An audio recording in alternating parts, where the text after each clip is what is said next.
ఎన్నికల సంఘం కీలక నిర్ణయం తీసుకుంది. ఈవీఎంలపై అభ్యర్థుల పేర్లు, గుర్తులతో పాటు కలర్ ఫోటోలను ఏర్పాటు చేయనుంది.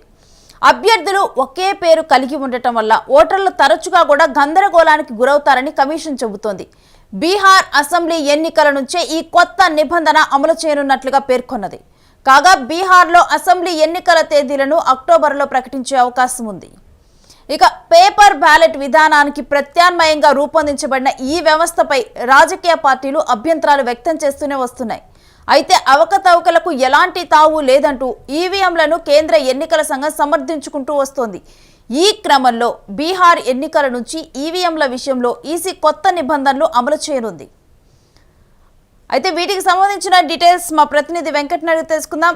వెంకట్, బీహార్ ఎన్నికల్లో ఈవీఎంల విషయంలో కేంద్ర ఎన్నికల సంఘం ఎలాంటి నిర్ణయం తీసుకుంది? ఏమేమి కొత్తగా అమల్లోకి వస్తున్నాయి?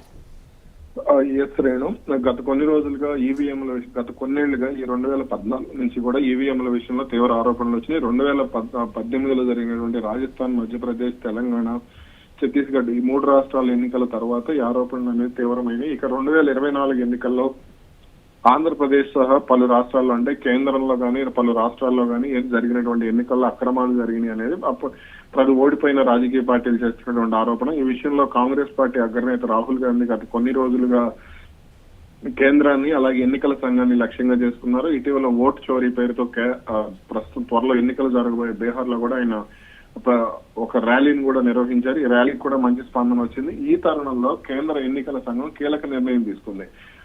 ముఖ్యంగా ఈవీఎం బ్యాలెట్ పత్రాలకు సంబంధించి కొన్ని మార్గదర్శకాలను సవరించారు. ఆ మార్గదర్శకాలు ఏంటి అనేది ఒకసారి చూస్తే, కలర్ ఫోటోలను ఈవీఎంలపై ఏర్పాటు చేయటం చాలా మందికి, అంటే ముఖ్యంగా చదువు రాని వాళ్లకు అసలు అభ్యర్థి ఎవరు, ఏంటి, అసలు ఏ రాజకీయ పార్టీ, లేదంటే గుర్తు ఏంటి, ఫర్ ఎగ్జాంపుల్ సైకిల్ అయితే సైకిల్, ఫ్యాన్ అయితే ఫ్యాన్, లేదా కమలం అయితే కమలం, అసలు ఈ గుర్తు ఏంటి అనేది తెలియని వాళ్ళ కోసం, అలాగే అభ్యర్థి ఎవరు అంటే పోటీలో ఉండే ఎవరు తెలియని వాళ్ళ కోసం కలర్ ఫోటోని ఏర్పాటు చేస్తారు. అలా ఈ కలర్ ఫోటో కూడా కాస్త అంటే జూమ్ చేసి ఖచ్చితంగా ఆ ముఖం ఎలా అంటే బ్లాక్ అండ్ వైట్ ఫోటోలో అర్థం కాదు, కానీ ఈ ఫోటోలో మాత్రం ముఖం అర్థం అయ్యేలాగా ఫోటో ఏర్పాటు చేయనున్నారు.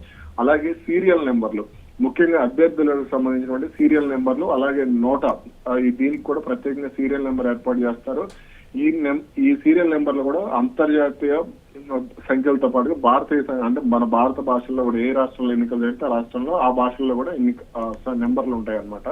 స్పష్టంగా చదవడానికి 30 బోల్డ్ ఫాంట్ సైజుని కూడా ఉపయోగించనున్నారు. ఇక ఒకే రకమైనటువంటి ఫాంట్, అన్ని అభ్యర్థుల పేర్లు కూడా అలాగే నోటా గురించి కూడా ఒకే పరిమాణంలో అలాగే ఒకే సైజులో పేర్లు ఉంటాయి. అలాగే వాటిని సులభంగా ఎవరైనా సరే చదవటానికి వీలుగా కొంచెం పెద్దగా, అంటే కళ్లకు కనపడేలాగా వాటిని ముద్రించనున్నారు.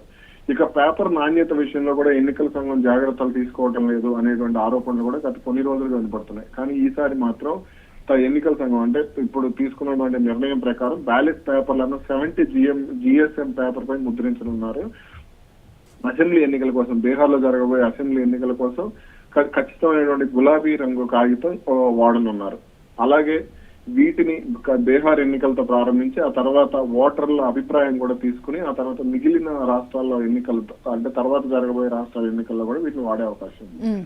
వెంకట్, ముఖ్యంగా ఏ అంశాలను పరిగణలోకి తీసుకొని ఈ మార్పులు చేశారు? ముఖ్యంగా ఓటు చోరీకి సంబంధించి, అంటే ప్రధానంగా ఒకే పేరుతో ఉన్నటువంటి అభ్యర్థులు ఒకే ఉండటం, అలాగే గుర్తును పోలి ఉన్న గుర్తులు కొన్ని ఉండటం, అలాగే కొంతమంది సైకిల్ గుర్తు, బండి గుర్తు, లేదంటే ఇట్లా కొన్ని గుర్తులు ఉంటాయి. ఆ ఫ్యాన్ గుర్తుకు సంబంధించి తర్వాత ఇట్లా కొన్ని రకాల గుర్తులు ఉంటాయి. వీటిని చదువు రాని వాళ్ళు ఎక్కువగా కన్ఫ్యూజ్ అవుతూ ఉంటారు. దీనివల్ల అలాగే అభ్యర్థి ఎవరు, పోటీ చేస్తున్న అభ్యర్థి ఎవరు, ఫర్ ఎగ్జాంపుల్ పొత్తు పెట్టుకున్నారు అనుకోండి, అంటే బీజేపీ, ఫర్ ఎగ్జాంపుల్ ఆంధ్రప్రదేశ్ తీసుకుంటే బీజేపీ, టీడీపీ కలిసి పోటీ చేస్తున్నాయి కాబట్టి బీజేపీ అభ్యర్థి ఎవరో చాలా మందికి తెలియదు. అటువంటి సందర్భాల్లో అంటే ఎన్నికల ప్రచారంలో ఆ ఫోటోను ఎక్కువగా పోస్టర్ల రూపంలో కూడా ప్రజలకు తెలియజేస్తారు. కాబట్టి ఖచ్చితంగా గుర్తించడానికి, అంటే చదువు రాని వాళ్ళకి కానీ లేదంటే గుర్తించడానికి అది ఎక్కువగా ఉపయోగపడుతుంది. నేను సో కన్ఫ్యూజన్ బీహార్ ఎన్నికలతోనే ఇది అమల్లోకి రానుంది. ఇక ఆ తర్వాత కూడా ఇంకా అన్ని ఎన్నికల్లో కూడా, అంటే అదొక ట్రయల్ లాగా అనుకోవాలా, లేకపోతే ఇంకా అన్ని ఎన్నికల్లో కూడా ఇది కంప్లీట్ గా కూడా కొనసాగనున్న ప్రక్రియ? ఒక రకంగా దీన్ని పైలట్ ప్రాజెక్ట్ గానీ బీహార్ ఎన్నికల్లో తీసుకుంటున్నారు. ఎందుకనంటే బీహార్ ఎన్నికల్లో ఓట్ చోరీకి సంబంధించి ఎక్కువగా కాంగ్రెస్ పార్టీ ప్రజల్లోకి వెళ్లి ఈవీఎంల విషయంలో వద్దు, బ్యాలెట్ కావాలంటూ కూడా డిమాండ్ చేస్తూ వస్తుంది. కాబట్టి బీహార్ లో ఇది సక్సెస్ అయ్యి అక్కడ ప్రజల్లో మంచి స్పందన వస్తే మిగిలిన రాష్ట్రాల్లో అలాగే 2029 సార్వత్రిక ఎన్నికల్లో కూడా దీన్ని వాడే అవకాశాలు అయితే ఉంటాయి. ప్రస్తుతానికి రాజకీయ పార్టీల అభిప్రాయంతో సంబంధం లేకుండా ఈ నిర్ణయం తీసుకున్నారు. తర్వాత రాజకీయ పార్టీల ఎన్నికల తర్వాత అభ్యర్థి అంటే రాజకీయ పార్టీలు ఎవరైతే అక్కడ పోటీ చేస్తున్నారో వాళ్ళ అభిప్రాయాలు కూడా తీసుకుని మరిన్ని మెరుగులు దిద్దే అవకాశం అయితే ఉంది. Right, thanks for the details Venkat. So బీహార్లో దీన్ని పైలట్ ప్రాజెక్టుగానైతే చేపట్టింది కేంద్ర ఎన్నికల సంఘము. అయితే ఇప్పటికే ఓట్ చోరీ అంశం బీహార్లో ప్రతి ఇంటికి చేరింది. చిన్నపిల్లలు కూడా ఓట్ చోరీ 4 years పిల్లలు కూడా ఓట్ చోరీ అని అంటున్నారంటూ కూడా రాహుల్ గాంధీ గతంలో ప్రస్తావించారు.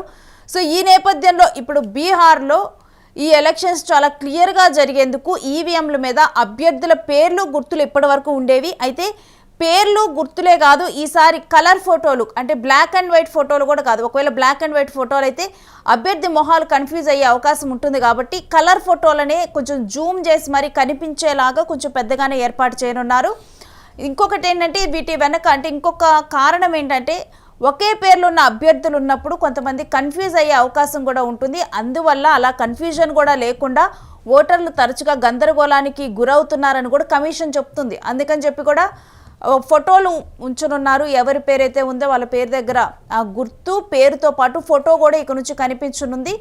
బీహార్ అసెంబ్లీ ఎన్నికల నుంచే ఈ కొత్త నిబంధన అయితే అమలు చేస్తూ ఉన్నారు. దీన్ని పైలట్ ప్రాజెక్ట్గా చేపట్టారు. అయితే ప్రజెంట్ దీనికోసం అంటే బీహార్ ఎలక్షన్స్లో పోటీ చేసేటువంటి క్యాండిడేట్స్ కానీ లేకపోతే అక్కడున్న పార్టీలు కానీ ఎవరిని సంప్రదించలేదు. ఎన్నికల కమిషనే ఏకపక్షంగా నిర్ణయం తీసుకున్నట్లుగానైతే తెలుస్తూ ఉంది.